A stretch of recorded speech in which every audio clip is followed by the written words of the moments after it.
आजकल कई कार्स को बुलेट प्रूफ बनाया जाता है। ये बेहद नज़दीक से खतरनाक AK-47 बंदूक से लेकर हैंड ग्रेनेड तक की मार को झेल लेते हैं। लेकिन क्या कभी आपने सोचा है कि क्या एरोप्लेन्स बुलेट प्रूफ होते हैं? आज की वीडियो में हम यही जानेंगे। तो आगे बढ़ने से पहले वीडियो को लाइक जरूर कर दें। आज ज्यादातर एरोप्लेन्स को बनाने में एल्यूमिनियम जैसे मेटल्स और एलॉय का इस्तेमाल किया जाता है। कभी कभी एल्यूमिनियम के अलावा टाइटेनियम और स्टील का भी इस्तेमाल कुछ पार्ट्स में किया जाता है, क्योंकि एल्यूमिनियम काफ़ी हल्का और मजबूत मेटल होता है। इसी कारण से ये एयरप्लेन बनाने के लिए बेहद सूटेबल होता है। लेकिन क्या यह गोली को रोक सकता है? तो इसका जवाब है नहीं।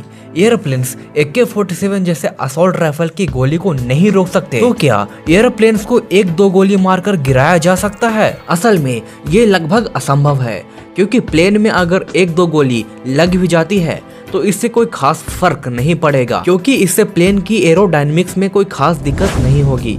वो अलग बात है कि अगर ये गोली पायलट को लगती है या फिर फ्यूल टैंक में लगती है या किसी क्रिटिकल इक्विपमेंट्स में लगती है तो ये प्लेन के लिए खतरनाक हो सकता है। लेकिन ऐसा कर पाना लगभग असंभव है। ये हो सकता है कि गोली लगने के बाद प्लेन का एयर प्रेशर अनबैलेंस हो जाए, लेकिन ऐसा करने के लिए प्लेन में हजारों गोली मारनी होगी, क्योंकि एक दो छेद से कुछ नहीं होने वाला। वहीं अगर प्लेन की कांच की बात करें तो ये काफी मजबूत होते हैं और ये बहुत अधिक प्रेशर को झेल सकते हैं। प्लेन का पायलट वाला कांच यानी कि प्लेन का अगला हिस्सा काफी ज्यादा महंगा और मजबूत होता है, क्योंकि इस पे हजारों केजी का दबाव पड़ता है। हालांकि इसे बुलेट को ध्यान में रखकर मजबूत नहीं बनाया जाता है, बल्कि इससे भी खतरनाक चीज बर्ड स्ट्राइक से बचने के लिए बनाया जाता है, क्योंकि कभी कभी एक पंछी पूरे प्लेन को नष्ट कर सकती है। कमर्शियल प्लेन करीब 650 से 800 किलोमीटर प्रति घंटा की रफ्तार से उड़ती है।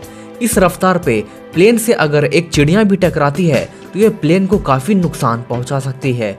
ये देखिए बर्ड स्ट्राइक के बाद इस प्लेन का क्या हाल हुआ। प्लेन की पैसेंजर वाले विंडो की बात करें तो ये भी काफी मजबूत होती है। ये 9mm पिस्टल या 5.56 एमओ वाले पिस्टल या राइफल से आसानी से डिस्ट्रॉय किए जा सकते हैं। लेकिन ये हथियार प्लेन के फ्रंट विंडो का कुछ नहीं बिगाड़ पाएंगे। फ्रंट विंडो को 7.62 वाले AK-47 जैसे असॉल्ट राइफल या फिर स्नाइपर से आसानी से डिस्ट्रॉय किया जा सकता है। क्या आपने कभी प्लेन पे सफर किया है? कमेंट में जरूर लिखिएगा। अब आप जान चुके होंगे कि कमर्शियल प्लेन्स बुलेट प्रूफ नहीं होते, लेकिन क्या फाइटर एयरक्राफ्ट या मिलिट्री एयरक्राफ्ट बुलेट प्रूफ होते हैं? आगे बढ़ने से पहले जान लीजिए कि फाइटर प्लेन्स अधिकतर समय आवाज की रफ्तार या फिर उससे भी कई गुना तेज स्पीड से गुजरती है। इस रफ्तार पे प्लेन को बंदूक से मार पाना लगभग असंभव है। लेकिन ये सच है कि फाइटर प्लेन्स भी बुलेट प्रूफ नहीं होती। किसी भी चीज को बुलेट प्रूफ बनाने के लिए उसमें मोटे आर्मर की जरूरत होती है, और अगर प्लेन में आर्मर लगा दिया जाता है तो ये काफी भारी और बड़ा हो जाएगा, जिससे ये उड़ ही नहीं पाएगा। और अगर प्लेन में किसी भी तरह इन आर्मर को लगाकर उड़ा भी दिया जाता है तो इन्हें मिसाइल से आसानी से डिस्ट्रॉय किया जा सकता है। अगर प्रैक्टिकली देखा जाए तो फाइटर प्लेन्स को बुलेट प्रूफ की जरूरत नहीं होती, क्योंकि एरोडायनेमिक्स बॉडी के कारण फाइटर प्लेन पे गोली चलाना या इसे गोली मारना काफी मुश्किल है। और अगर फाइटर प्लेन्स को 10-12 गोली लग भी जाती है तो इससे कुछ खास नुकसान नहीं होगा, क्योंकि फाइटर प्लेन्स में खास तरह की फ्यूल टैंक्स होते हैं जो लीकेज के समय अपने आप रिकवर हो जाते हैं। और फाइटर प्लेन्स अधिक समय पर काफी ऊंचाई पे उड़ते हैं, जहां तक कोई असॉल्ट राइफल की गोली पहुंच ही नहीं पाती।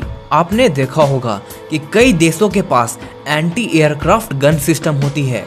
भारत के पास भी ये मौजूद है। असल में ये बहुत अधिक कैलिबर वाली मशीन गन होती है, जो पर मिनट 1000 राउंड से भी अधिक गोली दाग सकती है, और ये असॉल्ट राइफल की गोली के मुकाबले काफी ज्यादा खतरनाक होते हैं। हालांकि इनकी मदद से फाइटर जेट्स को गिरा पाना थोड़ा मुश्किल होता है, क्योंकि ये जमीन के नजदीक उड़ने वाले एयरक्राफ्ट के खिलाफ कारगर साबित होती है, जैसे कि हेलीकॉप्टर या फिर जमीन के नजदीक उड़ने वाला फाइटर प्लेन। ये वीडियो आपको कैसा लगा ईमानदारी से कमेंट में जरूर लिखिएगा, और हर दिन कुछ नया सीखने के लिए हमारे चैनल क्यूरियोसिटी टीवी हिंदी को सब्सक्राइब कर दें। धन्यवाद।